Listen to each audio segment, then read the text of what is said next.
Ajar kami mengerti Tuhan setiap rencana-Mu yang besar yang Tuhan.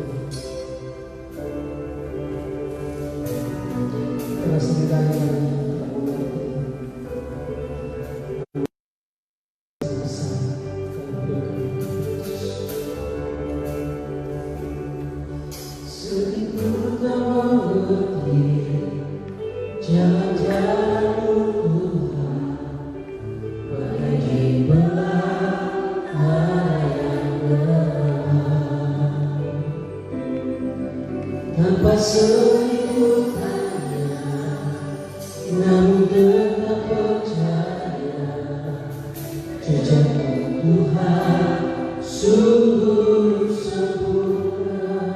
Sering ku tak mengerti, sering ku tak mengerti jalan-jalan-Mu Tuhan, bagai belah yang berat.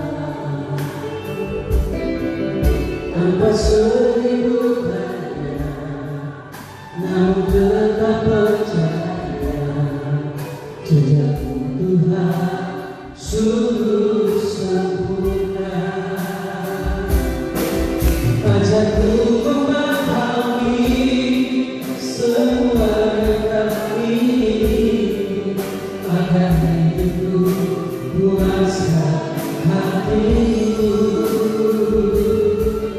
Bagimu aku rela sepenuh hati menghamba, serahkan diri perhatikanmu. Karena sering ku tak mengerti jalan-jalan-Mu Tuhan, bagai belah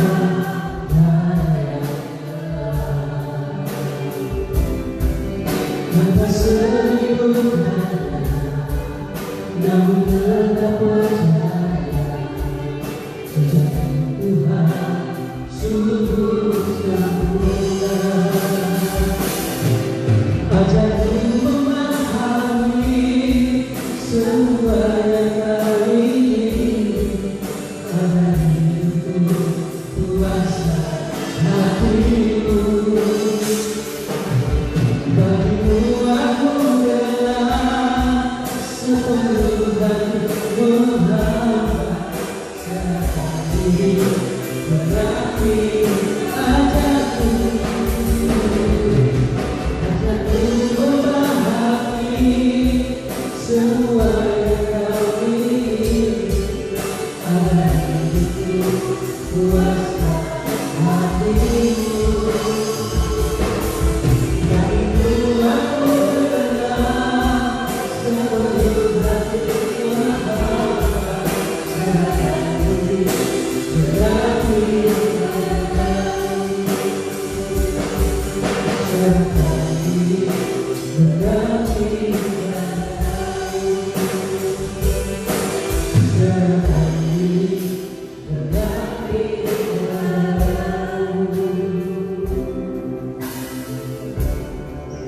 Haleluya, haleluya, haleluya.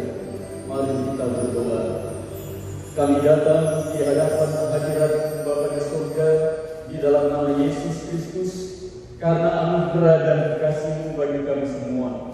Terima kasih buat pemeliharaan-Mu, dan terima kasih buat kesempatan ini di mana kami bisa mendengar firman-Mu. Baik semua sedang jemaat yang ada di sini maupun yang ada di rumah masing-masing, serta dimanapun mereka berada yang mengikuti acara ini. Kami mohon Tuhan memberkati semuanya dimanapun berada. Terima kasih Bapa, mengurapi hamba-Mu yang menjadi saluran berkat firman-Mu, mengurapi firman-Mu amat terlebih, dan juga mengurapi semua yang hadir di sini dan yang mendengar firman-Mu dimanapun berada. Terima kasih Bapa, dalam nama Yesus. Haleluya, amin. Salam semuanya. Bapak Ibu, saudara-saudara yang terkasih dalam Tuhan Yesus, baik saudara-saudara yang ada di sini maupun yang ada di rumah masing-masing, atau dimanapun saudara-saudara berada. Mari kita buka bersama-sama dalam kitab 1 Raja-Raja 17 ayat 1 sampai ayat 24. 1 Raja-Raja 17 ayat 7 sampai ayat 24. Saya ulangi, 1 Raja-Raja 17 ayat 7 sampai ayat 24. Ini tentang Elia dan janda di Sarfat.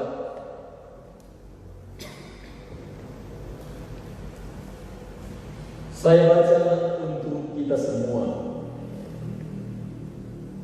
Tetapi sesudah beberapa waktu, sungai itu menjadi kering, sebab hujan tiada turun di negeri itu. Maka datanglah firman Tuhan kepada Elia, bersiaplah, pergilah ke Sarfat yang termasuk wilayah Sidon. Ketahuilah, aku telah memerintahkan seorang janda untuk memberi engkau makan. Sesudah itu ia bersiap lalu pergi ke Sarfat. Setelah ia sampai ke pintu gerbang kota itu, tampaklah di sana seorang janda sedang mengumpulkan kayu api. Ia berseru kepada perempuan itu, katanya,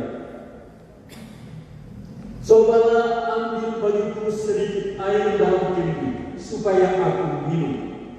Ketika perempuan itu pergi mengambilnya, ia berseru lagi, "Cobalah ambil juga bagiku sepotong roti." Perempuan itu menjawab, "Demi Tuhan Allahmu yang hidup, sesungguhnya tidak ada roti padaku sedikit pun, kecuali segenggam tepung dalam tempayan dan sedikit minyak dalam buli-buli. Sekarang aku sedang mengumpulkan 2-3 potong kayu api. Kemudian aku mau pulang dan mengolahnya bagiku dan bagi anakku. Dan setelah kami memakannya, kami akan mati." Tetapi Elia berkata kepadanya, "Janganlah takut, pulanglah. Buatlah seperti yang kau katakan, tetapi buatlah lebih dahulu bagiku sepotong roti bundar kecil daripadanya, dan bawalah kepadaku. Kemudian barulah kau buat bagimu dan bagi anakku. Sebab beginilah firman Tuhan Allah Israel, tepung dalam tempayan itu tidak akan habis, dan minyak dalam buli-buli pun tidak akan berkurang sampai pada waktu Tuhan memberi hujan ke atas muka bumi." Lalu pergilah perempuan itu dan berbuat seperti yang dikatakan Elia. Maka perempuan itu dan dia serta anak perempuan itu mendapat makan beberapa waktu lamanya. Tepung dalam tempayan itu tidak habis dan minyak dalam buli-buli itu tidak berkurang, seperti firman Tuhan yang mengucapkannya dengan perantaraan Elia. Sesudah itu anak dari perempuan pemilik rumah itu jatuh sakit, dan sakitnya itu sangat keras sampai tidak ada nafasnya lagi. Kata perempuan itu kepada Elia, "Apakah maksudmu datang kemari, ya abdi Allah? Sehingga engkau kepadaku untuk mengingatkan kesalahanku dan untuk menyebabkan anakku mati?" Kata Elia kepadanya, "Berikanlah anakmu itu kepadaku."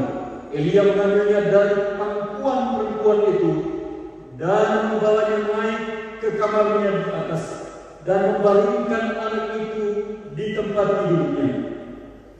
Sesudah itu ia berseru kepada Tuhan, katanya, "Ya Tuhan Allahku, apakah engkau menimpakan kemalangan ini atas janda ini juga, yang menerima aku sebagai penumpang dengan membunuh anaknya?" Lalu ia menunjukkan badannya di atas anak itu 3 kali dan berseru kepada Tuhan, katanya, "Ya Tuhan Allahku, pulangkanlah kiranya nyawa anak ini ke dalam tubuhnya." Tuhan mendengarkan permintaan Elia itu, dan nyawa anak itu pulang ke dalam tubuhnya sehingga ia hidup kembali. Elia mengambil anak itu dan membawanya turun dari kamar atas ke dalam rumah dan memberikannya kepada ibunya. Kata Elia, "Ini anakmu, ia sudah hidup." Kemudian kata perempuan itu kepada Elia, "Sekarang aku tahu bahwa engkau abdi Allah, dan firman Tuhan yang kau ucapkan itu adalah benar."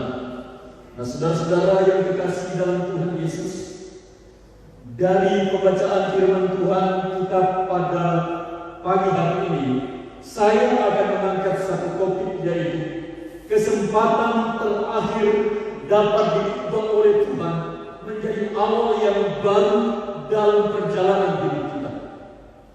Kesempatan terakhir dapat diubah oleh Tuhan menjadi awal yang baru dalam perjalanan hidup kita.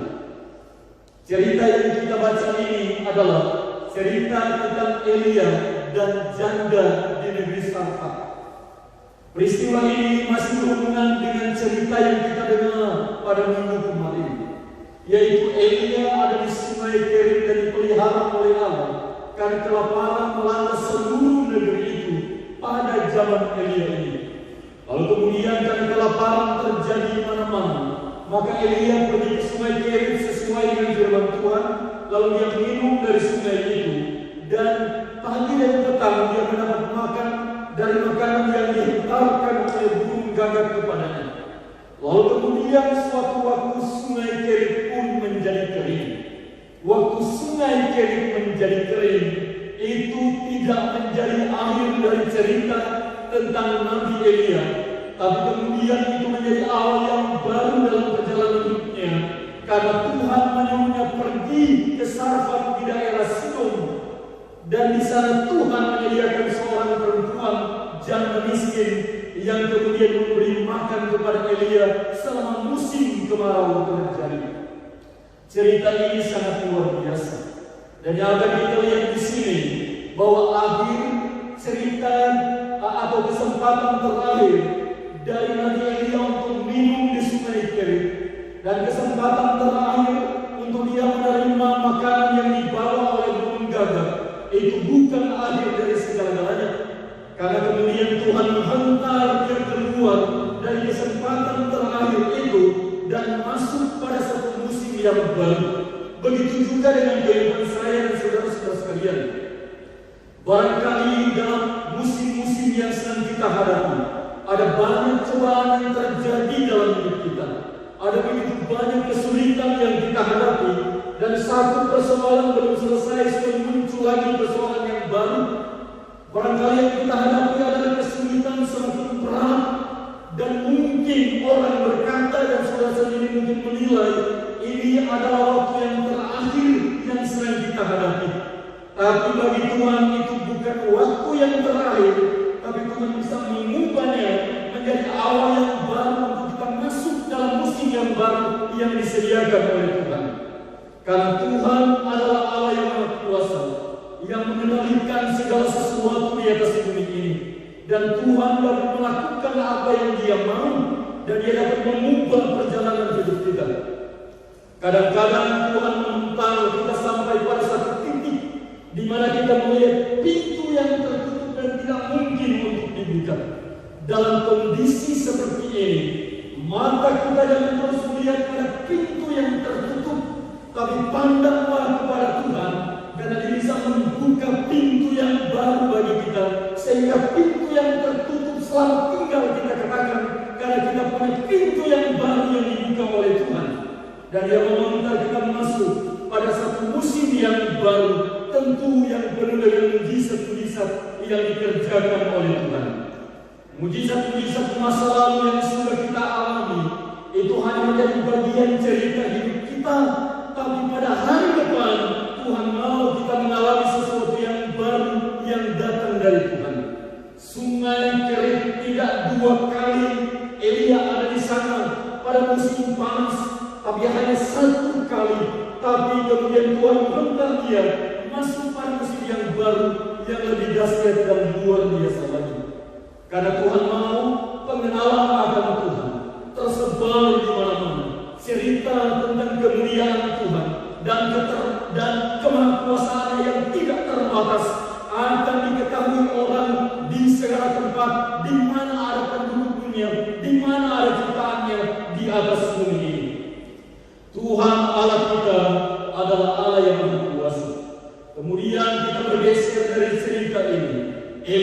mentaati firman Tuhan. Lalu kemudian dia sampai di Sarfat dan dia melihat ada seorang perempuan di sana yang sedang mengumpulkan 2-3 potong kayu api. Pada waktu Elia melihat dia di cerita ini dikatakan bahwa Elia berseru kepadanya dan perempuan itu mendengar. Elia berkata kepadanya, berikanlah aku air dalam kendi supaya aku minum. Perempuan itu melakukan apa yang dikatakan oleh Elia, karena dia masih memiliki air di rumahnya. Setelah Elia minum, dia juga berseru, bawakanlah aku sepotong roti supaya aku makan. Disinilah perempuan janda di Sarfat itu berkata, demi Tuhan yang hidup, aku tidak mempunyai roti atau tidak ada roti dalam rumahku kecuali segenggam tepung. Sekarang aku sedang mengumpulkan 2-3 potong kayu api untuk mengolahnya. Setelah aku dan anakku memakannya, maka kami akan mati. Yang ada pada waktu itu, yang ada di rumah janda Sarfat pada waktu itu, tinggal segenggam tepung yang nanti ketika dia mengolahnya, dia makan, anaknya makan, dan sesudah itu mereka tinggal menunggu mati. Ini adalah waktu yang terakhir dari janda ini di Sarfat dan anaknya. Tapi pada waktu itu Elia berseru kepada perempuan itu dengan memegang firman Allah dan menyampaikan pesan dari Tuhan. Sesungguhnya engkau tidak akan mati. Buatlah seperti yang kau katakan, tetapi dahulu sepotong roti bundar kecil untuk aku. Maka tepung yang ada di rumahmu tidak akan habis. Minyak yang ada di mulut-mulutmu tidak akan berkurang sampai hujan turun di negeri ini.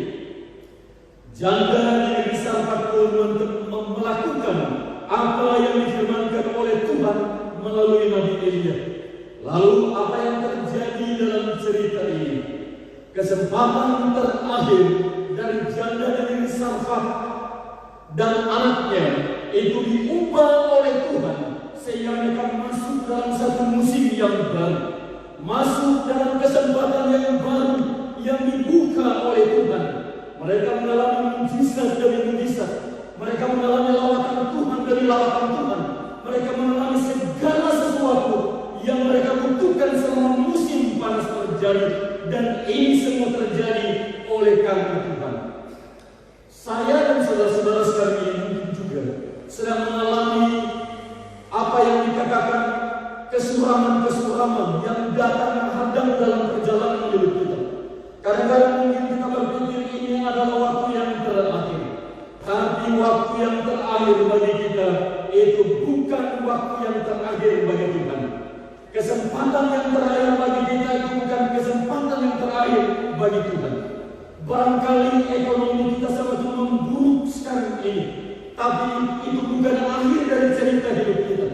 Barangkali ekonomi sedang memburuk, lalu kemudian datang lagi masalah yang baru, di mana kita mengalami kesulitan-kesulitan dalam mencari pekerjaan.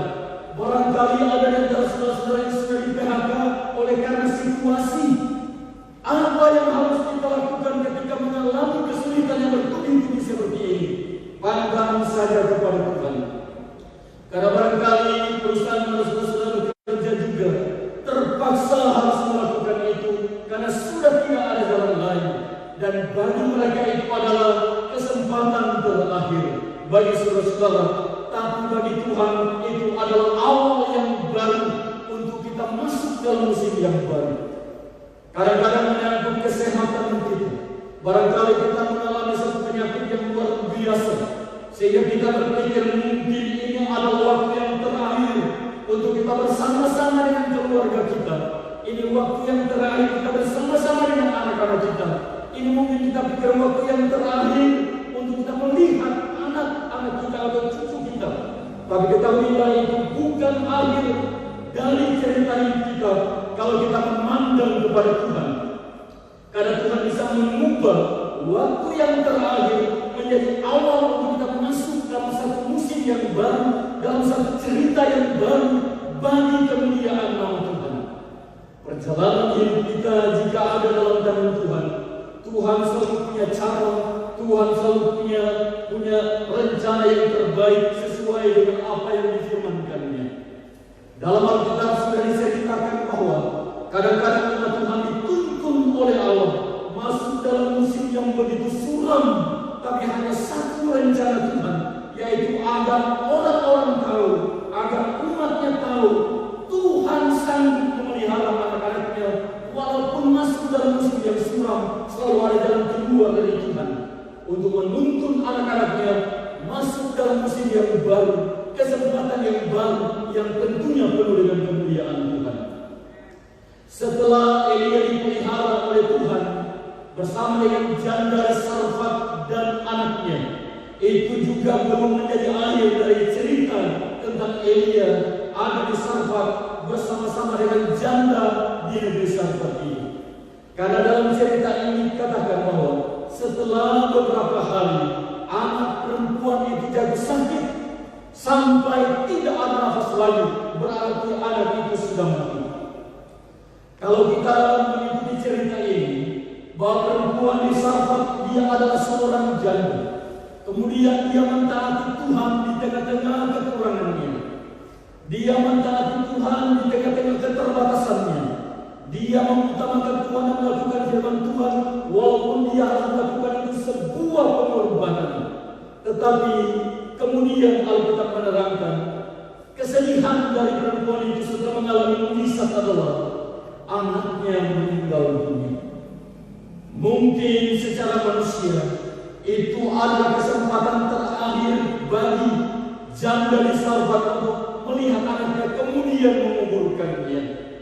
Tapi mujizat luar biasa itu terjadi. Pada waktu janda Sarfat itu datang kepada Elia dan berseru, ini berarti janda di Sarfat punya iman. Dia tahu tidak ada yang terjadi tanpa rencana Tuhan yang luar biasa. Tidak ada yang terjadi tanpa pengawasan dari Tuhan. Tidak ada yang terjadi tanpa seizin Tuhan. Sebab semua anak-anaknya ada dalam tangan Tuhan, dalam pemeliharaan Tuhan. Tidak ada yang terjadi tanpa diizinkan oleh Tuhan. Bahkan selain rambut di kepala kita pun Alkitab katakan tidak mungkin jatuh ke tanah kalau bukan sepengetahuan Bapa di surga. Burung-burung pun, walaupun burung itu sangat-sangat sederhana, tapi tidak ada seekor pun yang akan jatuh dan gugur ke bumi kalau bukan seizin Tuhan, kalau tidak diketahui oleh Bapa di surga. Jadi hidup kita diketahui oleh Bapa di surga, apa yang kita alami diketahui oleh Bapa. Tuhan tahu apa yang sedang kita alami di atas permukaan bumi ini. Tuhan tahu pergumulan apa yang sedang kita pikul sekarang ini. Begitu juga dengan perempuan di Sarfat ini. Tuhan tahu apa yang dia pikul. Kemudian Elia meminta supaya anak itu dibawa kepadanya. Dikatakan dalam firman Tuhan, Elia naik ke atas, di kamar atasnya dia berdoa kepada Tuhan. Dia berseru kepada Tuhan. Doa yang pertama belum didengar, Tuhan anaknya masih tetap mati. Itu bukan Tuhan tidak mendengar doanya, tapi mujizat belum terjadi. Elia tidak berhenti berdoa.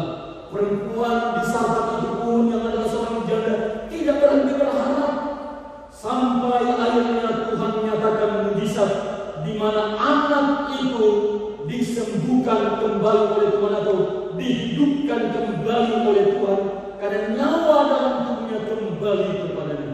Ini mujizat yang luar biasa yang terbayang dalam perjalanan perempuan janda di Sarfat ini adalah dia seorang janda dan harapannya untuk hari depan tergantung pada anaknya ini. Tapi sekarang anaknya sudah mati, maka seolah-olah itu waktu yang terakhir baginya, seolah-olah itu adalah kesuraman untuk hari depannya, seolah-olah itu adalah dia sudah tidak punya pengharapan dan tidak berbuat apa-apa lagi pada hari depan. Tapi dalam kondisi seperti ini, Tuhan mengubah cerita hidupnya dan membuat itu menjadi awal yang baru dalam perjalanan hidupnya. Saya dan saudara-saudara mungkin punya masalah, tapi seberat apapun masalah yang saudara pikul saat ini, dengarlah firman Tuhan. Itu bukan akhir dari cerita yang kita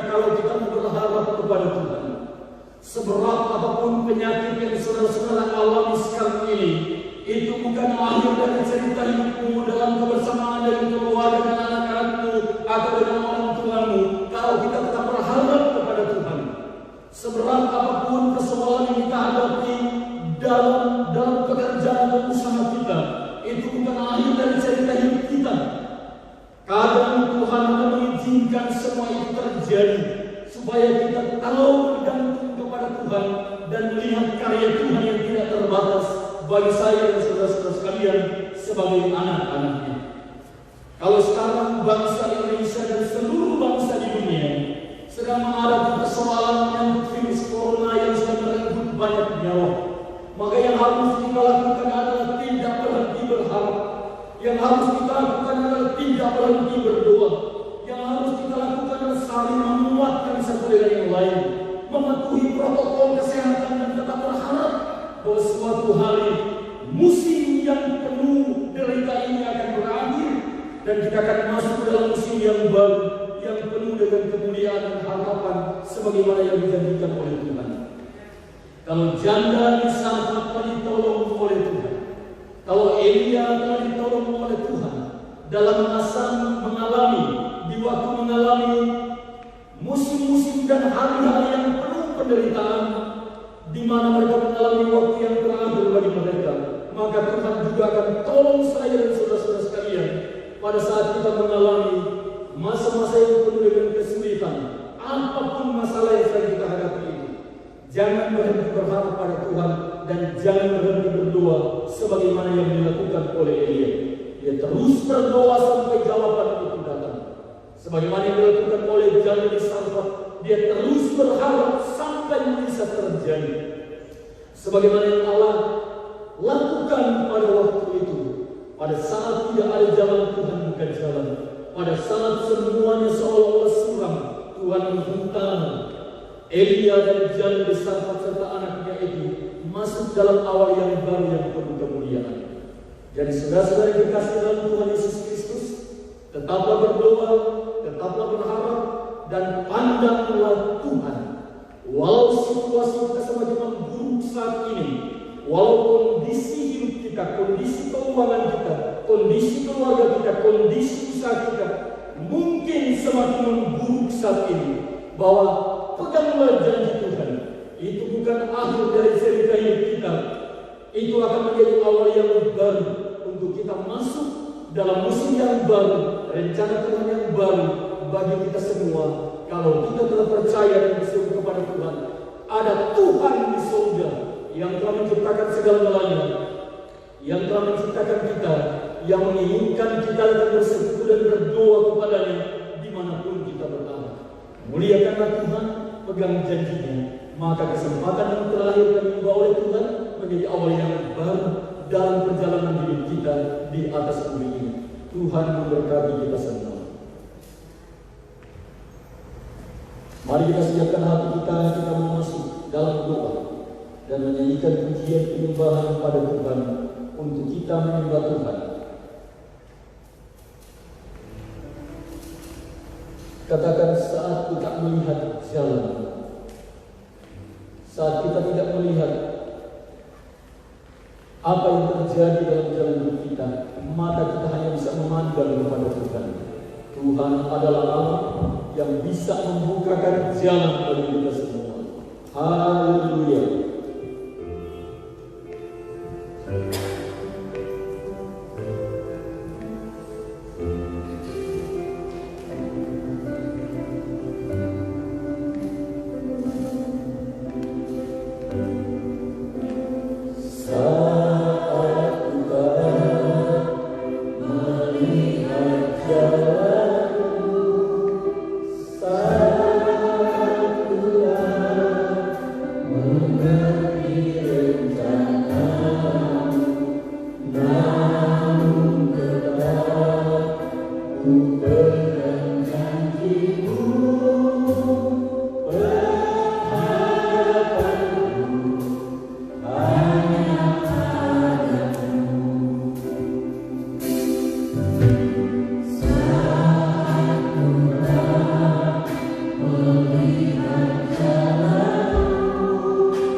ada di rumah masing-masing atau ada di manapun, Tuhan adalah Allah yang Maha Kuasa, sanggup memberikan pertolongan bagi kita semua. Haleluya. Bagi yang sakit, jangan bagi yang sakit dan berdoa. Bagi yang punya persoalan, taruhlah tanganmu di dekat hatimu dan berdoa pada Tuhan. Apapun pergumulan kita, Tuhan akan mendengar. Tuhan akan memberikan jawaban. Tuhan akan membuka pintu dan membuka awal yang baru dalam perjalanan hidup kita. Asal kita percaya dan tidak berhenti berharap. Haleluya, haleluya, haleluya, haleluya. Mari kita bangkit berdiri dan kita memuliakan Tuhan selama beberapa saat dan kita mau berdoa. Haleluya. Glory to God. Haleluya, haleluya, haleluya. Haleluya, haleluya, haleluya. Kami muliakan Tuhan. Kami muliakan Yesus. Haleluya. Serukanlah nama Yesus Kristus adalah Tuhan yang bersama.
Sehingga kita punya cerita yang baru dalam hidup kita.